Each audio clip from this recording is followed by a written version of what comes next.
সংসারে তোমরা যদি উন্নতি করতে চাও, প্রথম মন্ত্র হচ্ছে আচার্য দেব ভব। এটা সংস্কৃত ভাষা। আচার্য দেব ভব। আচার্য মানে কি জানো? আচার্য মানে কি? গুরুদেব। যিনি আমার গুরু, যিনি আমার দীক্ষা গুরু, যিনি আমার শিক্ষা গুরু, যিনি আমার গুরু, সেই গুরু আমার পক্ষ থেকে, আমার কাছ থেকে যেন এক চুল যেন অযত্ন না পায়। শাস্ত্রে লেখা আছে বাবা, গুরু মিলে লাখে লাখে শিষ্য মিলে একে, আবার শিষ্য মিলে লাখে লাখে গুরু মিলে একে। গুরুদেবের সেবা সব থেকে বড় সেবা। তাহলে প্রথম মন্ত্র আচার্য দেবে ভাবা। দ্বিতীয় মন্ত্র হচ্ছে অতিথি দেবে ভাবা। যিনি আমার অতিথি, অতিথি কি বাবা? স্বয়ং নারায়ণ।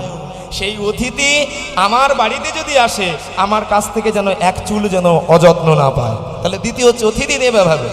আর 3 নম্বর মন্ত্র হচ্ছে মাতৃদেবে ভাবা আর পিতৃদেবে ভাবা।